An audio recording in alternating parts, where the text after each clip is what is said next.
जो व्यक्ति इन साधनों को इस्तेमाल करना सीख लेता है अपनी इच्छा से, कुशलता से, वो स्वाभाविक रूप से एक असरदार मनुष्य बन जाएगा। इंसान एक संभावना है। आप इसे एक ऊंची संभावना बना सकते हैं। अगर ऐसा होना है तो हमें साधनों पर थोड़ी धार देने की जरूरत है।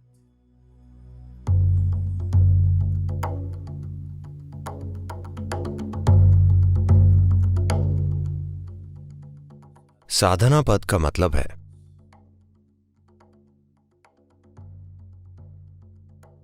साधन यानी उपकरण, पद यानी वो समय जब हम साधन तैयार करते हैं। हमारे पास कौन से औजार हैं? अगर आपका स्क्रू ढीला है तो शायद आप एक पेचकस या पाना लेकर चलें। Otherwise, as a human being, the only tools that you have is your body, your mind and your energies. These are all the tools you have. वरना एक इंसान के रूप में आपके पास जो औजार हैं वे सिर्फ आपका शरीर, मन और आपकी ऊर्जाएं हैं।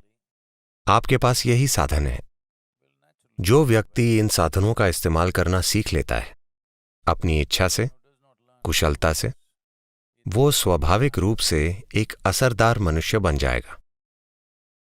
जो व्यक्ति शरीर या मन या ऊर्जाओं का सचेतन और अच्छा उपयोग करना नहीं सीखते, वे हमेशा सोचेंगे दुनिया में नाइंसाफी है। ओह, दूसरे भाग्यशाली हैं। मैं उससे ज्यादा बुद्धिमान हूं, पर सभी उसका साथ देते हैं। हम हमेशा यही कहानियां सुनते हैं। आप अपने जीवन में असफल होकर कई कारण और फिलॉसफी बता सकते हैं, या आप एक सफल मनुष्य हो सकते हैं। बस यही दो तरीके हैं।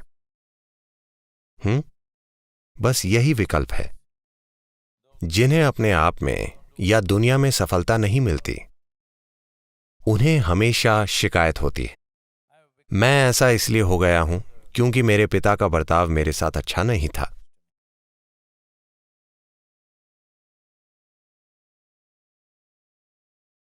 जब आप ऐसे हैं तो वे आपके साथ अच्छा बर्ताव कैसे करेंगे?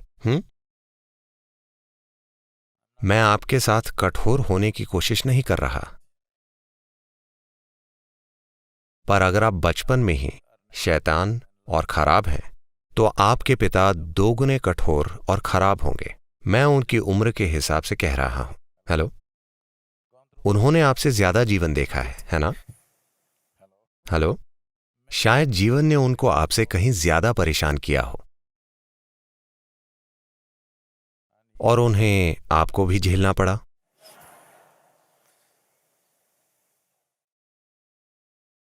ये एक चीज, अगर आप साधना करना चाहते हैं, अगर आप अपने जीवन में इन तीन बुनियादी उपकरणों शरीर, मन और ऊर्जा का उपयोग करना चाहते हैं, तो सबसे पहली चीज हम आपके भीतर इसे उतार रहे हैं इनर इंजीनियरिंग के पहले दिन से ही, कि मेरे भीतर बाहर जो कुछ भी होता हो, अच्छा होता हो, बुरा होता हो, सुंदर चीजें होती हों, घिनौनी चीजें होती हों, जिम्मेदारी मेरी है। ठीक है? हेलो,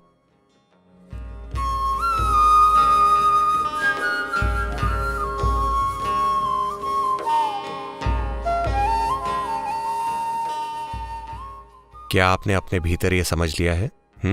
अगर सफलता मिलती है तो वजह मैं हूं, अगर नहीं मिलती तो भी वजह मैं हूं। क्या आपने यह समझ लिया है? सद्गुरु, हमें लगा कि ये काम आप हमारे लिए करेंगे।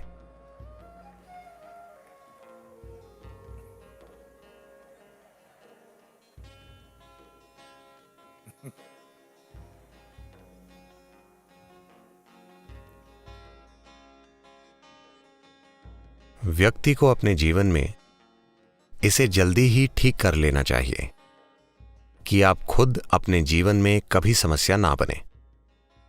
आपका शरीर, आपका मन, आपकी ऊर्जाएं कभी समस्या ना बने। बाहर कुछ समस्याएं होंगी, पर हम उन्हें संभाल सकते हैं अगर ये कोई समस्या ना हो। आपके जीवन की हर चुनौती में जब यही एक समस्या होगा तो आप सिर्फ चुनौतियों से दूर भागेंगे। अगर आप चुनौतियों से भागेंगे तो जीवन की सभी संभावनाओं से चूक जाएंगे। आप बस ताइर सदम बनकर रह जाएंगे। क्या वो आपको ताइर सदम दे रहे हैं? उम्मीद करता हूं नहीं दे रहे। सबको पता है कि ये आलस पैदा करता है। तमिलनाडु में प्राइमरी स्कूल, हाई स्कूल से टीचर्स हमेशा देखते हैं कि अगर कोई सुस्त है तो वे कहते हैं, जिसका मतलब है क्या तुम दही चावल खाकर आए हो? तो वे जानते हैं कि यह सुस्ती पैदा करता है। पर सिर्फ विद्यार्थी ही खाकर नहीं आते, शिक्षक भी खाकर आते हैं।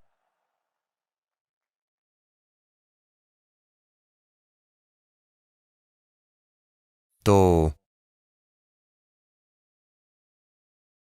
सुस्ती एक शानदार चीज है।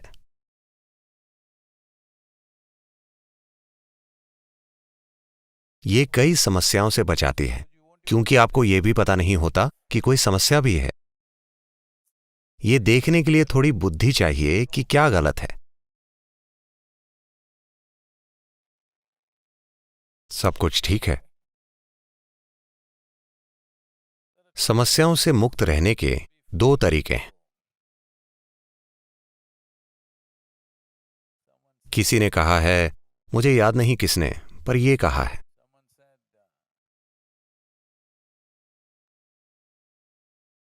फरिश्ते समस्याओं से अछूते होते हैं उनकी प्रतिभा के कारण, और जानवर समस्याओं से अछूते होते हैं प्रतिभा की कमी की वजह से। पर इंसान बीच में झूलता रहता है और संघर्ष करता है, क्योंकि वो अभी भी एक संभावना है, अभी एक वास्तविकता नहीं बना। इंसान एक संभावना है। आप इसे एक ऊंची संभावना बना सकते हैं, या आप इसे निचली संभावना तक धक्का दे सकते हैं। ये इस पर निर्भर करता है कि आप कितने अच्छे से अपने शरीर, मन और ऊर्जाओं का प्रयोग कर सकते हैं। क्या आप उनका प्रयोग करेंगे या क्या वे आपका उपयोग करेंगे? ये एक सवाल है। जब मैं कहता हूं कि वे आपका उपयोग करेंगे, तो बिना किसी पूर्व धारणा के, बिना लोगों को नीचा समझे, बस ध्यान से देखिए लोगों के जीवन में क्या प्रतिबद्ध है। धरती के ज्यादातर लोगों की जिंदगियां उनके शरीर, उनकी मानसिक जरूरतों, भावनात्मक जरूरतों को पूरा करने की ओर प्रतिबद्ध है। बस यही है। हेलो, उनके पूरे जीवन का आयोजन बस इसी के लिए है। आप इसे बिजनेस कह सकते हैं, करियर कह सकते हैं, परिवार कह सकते हैं, घर कह सकते हैं, पर सिर्फ जरूरतें पूरा करने के लिए, शारीरिक और मानसिक जरूरतें, पूरे जीवन का बंदोबस्त किया जाता है ना? कृपया आप मुझे बताइए, मैं आपकी राय से चलूंगा। आपको मुझ पर विश्वास नहीं हो रहा। यह सही है।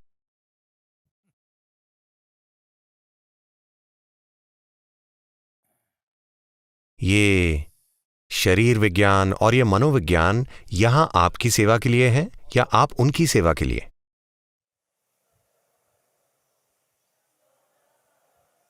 हाँ? वे हमारी सेवा के लिए हैं। But most human beings are serving them their entire life. पर ज्यादातर मनुष्य उनकी सेवा कर रहे हैं पूरी जिंदगी।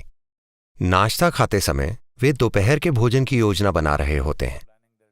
दोपहर का भोजन करते समय वे रात के खाने की योजना बनाते हैं। तो बस खाने, मकान, सुरक्षा, एक दूसरे के प्रति भावनाओं की बातें होती हैं। वाकई पूरा जीवन बस शारीरिक और मानसिक जरूरतों के इर्द गिर्द घूमता है। इसे ही सामान्य जीवन कहा जाता है। तो मेरा इरादा है कि आप असामान्य हो जाएं, कि आप अपने शरीर और मन का उपयोग करके इस जीवन का विकास करें, जीवन को गुलाम ना बनाएं। अगर ऐसा होना है तो हमें साधनों पर थोड़ी धार देने की जरूरत है। नहीं तो सुबह 5 बजे शरीर कहता है बकवास, चुपचाप सो जाओ। मैंने सोचा जो लोग मरना चाहते हैं वे ऐसे होते हैं, पर जो लोग जीना चाहते हैं वो ऐसा क्यों करेंगे? हेलो, जो लोग मरना चाहते हैं वे अपनी आंखें बंद करेंगे। जो लोग जीना चाहते हैं उन्हें सूरज की पहली किरणें देखने के लिए उठ जाना चाहिए, इससे पहले कि किरणें धरती तक पहुंचे। आपको सबसे पहले सूरज की किरणों को देखना चाहिए, ना कि कीड़े मकोड़ों को, ना कि पक्षियों को, ना कि घास की पत्तियों को। आपको सूरज की किरणों को देखना चाहिए। रोज अगले 2 सप्ताह के लिए सूरज की पहली किरणें अपने शरीर पर पड़ने दीजिए और देखिए क्या होता है। आप एक बिल्कुल अलग जीवन जिएंगे।